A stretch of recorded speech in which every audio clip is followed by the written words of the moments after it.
rencana pelaksanaan PTM di Kabupaten Goa untuk SMK Negeri 2 sendiri, apa-apa yang sudah dipersiapkan? Iya, jadi dalam rangka menghadapi proses belajar mengajar secara tatap muka, salah satu persyaratan yang harus dipenuhi oleh satuan pendidikan, terutama SMK Negeri 2 Goa, adalah dengan selesainya divaksinasi peserta didik dan guru dengan presentase minimal 70% baru bisa kita melaksanakan tatap muka.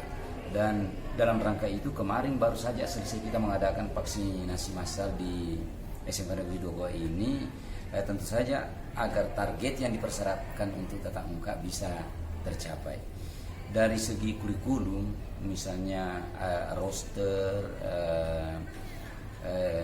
sesinya sudah kita atur semuanya, termasuk persiapan sarana prasarana di sekolah seperti tempat cuci tangan, masker, hand sanitizer, itu sudah kita persiapkan semuanya.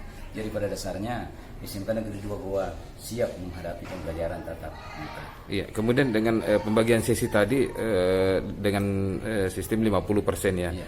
Berarti setiap kelas ada siswanya yang masuk. Iya. Itu satu sesi berapa lama? Jadi sesuai dengan aturan yang berlaku sekarang ini, bahwa untuk pembelajaran tatap muka uji coba ini, jumlah maksimal itu peserta didik yang bisa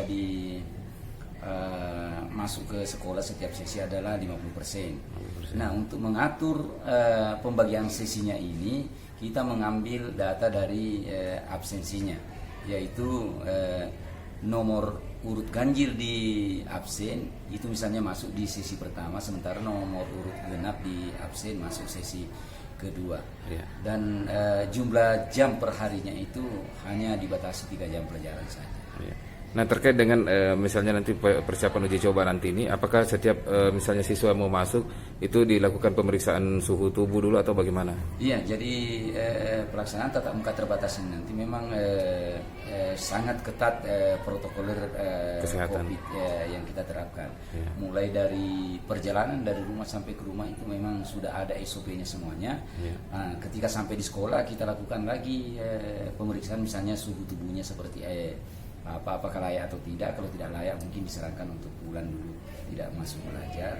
Ya. Kita sudah persiapkan itu semuanya. Ya. Termasuk kalau misalnya untuk pulang sekolah. Pulang ada SOP-nya. Jadi begitu siswa selesai belajar memang harus langsung pulang ke rumah. Tidak singgah di mana-mana, tapi harus langsung pulang ke rumah. Ya. Sejauh ini bagaimana tanggapan orang tua sendiri, orang tua siswa?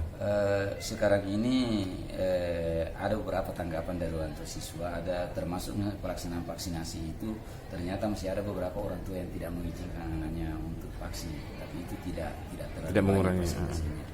Kemudian untuk pembelajaran tatap muka ini nanti baru kita mau menyurat ke orang tuanya.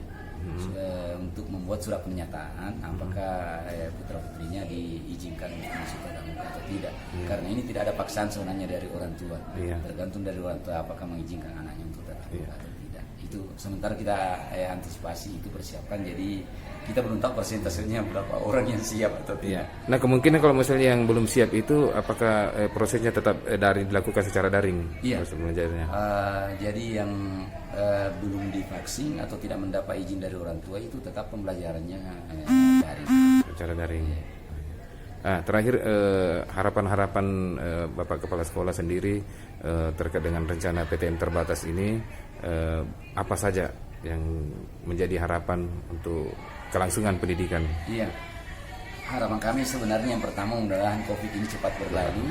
Kemudian dengan kondisi sekarang ini kita mohon kerjasamanya semuanya, termasuk orang tua, agar betul-betul memberikan edukasi kepada putri-putrinya mau divaksin, sehingga tidak ada kendala dalam melaksanakan pembelajaran tatap muka. Oke, terima kasih.